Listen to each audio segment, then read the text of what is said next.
ତୁମଠାରେ କୋପ କରିଛନ୍ତି ଜ୍ୟେଷ୍ଠ ଭାଇ, ଲକ୍ଷ୍ମୀ ଦେବୀ କହୁଛନ୍ତି ଠାକୁରଙ୍କୁ ଚାହିଁ, ଛାଡ଼ପତ୍ର ଦେଇ ମତେ ଦିଅ ଘଉଡ଼ାଇ। ଜଗନ୍ନାଥ କହୁଛନ୍ତି ଲକ୍ଷ୍ମୀ ମୁଖ ଚାହିଁ, ଆମ ଜାତିରେ ତ ଛାଡ଼ପତ୍ର ଚଳେ ନାହିଁ, ଛାଡ଼ିବା ବାରିଜା ମୁଖ ଚାହିଁ ନ ଜଗାଇ। ଲକ୍ଷ୍ମୀ ଦେବୀ କହୁଛନ୍ତି ଠାକୁରଙ୍କୁ ଚାହିଁ, ଯେତେବେଳେ ସାଗର ମନ୍ଥିଲା ଦେବ ଯାଇ। ଦେବ ମନ୍ତ୍ରାଦି ସହିତେ ମତେ ପାଇଥିଲ, ସେତେବେଳେ କଥା ହେ ପାଶ ଋଣ ଦେଲ। ମୋର ପିତା ବରୁଣ ଯେ ତୁମ୍ଭକୁ କରିଲେ, କନକ ଦେବୀରେ ନେଇ ବିବାହ କରାଇଲ। ଝିଅ ଦେଇ ଶରଣ ପଶିଲେ ତୁମ୍ଭ ଠାଇ, ଦଶ ଦୋଷ ମୋର କ୍ଷମା କରିବାର ପାଇଁ। 10 କୋଟି ଦୋଷରୁ ଗୋଟିଏ ନ ସହିଲ, ପ୍ରଥମରେ ଚଣ୍ଡାଳୁଣୀ ବୋଲି ଗାଳି ଦେଲ। ବିବାହବାସୀ ଦିନ ଜୁଆ ଖେଳିବାର ବେଳେ, ସାତ ବେଳ କଉଡ଼ି ଯେ ପାଇଲ ଦଳେ। ତୁମ୍ଭେ ତୋଳି ଦିଅ ନାଥ ମୋହର ହସ୍ତରେ, ସୁବର୍ଣ୍ଣ କଉଡ଼ି ମୁଣି ଜାଣିଲ କି କରେ। ଛଡ଼ାଇ ନ ପାରି ତୁମେ ବ୍ରହ୍ମାଣ୍ଡ ଠାକୁର, ମୋତେ ବୋଇଲ ଯାଇଛ ମାଗି କେନ ବର।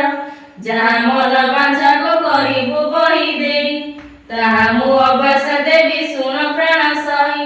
କରପତ୍ର ଜଣିଲ ମୁଁ ବୋଇଲି ଉତ୍ତର, ସାବଧାନ ହୋଇ ଶୁଣ ବ୍ରହ୍ମାଣ୍ଡ ଠାକୁର।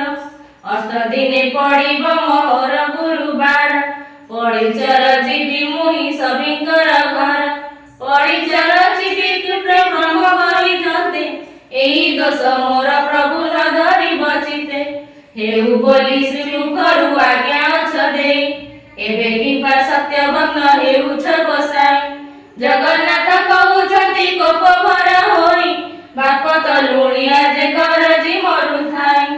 ଝିଅଟେ ବି ତ ଦୁର୍ଗୁଣ କହିଲେ ନ ସରେ, ବାପର ଗର୍ଜନ ଶବ୍ଦେ କିଏ ରହିପାରେ।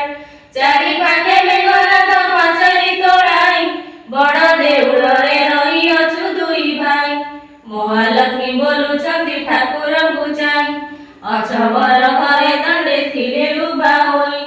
ଅଛବ ବେତଳ ବୋଲି ଦିଅ ଘଉଡ଼ାଇ, ପୁଣି ଜାତି କୁଳ ଗୋତ୍ର କହିଲ ଗୋସାଇ।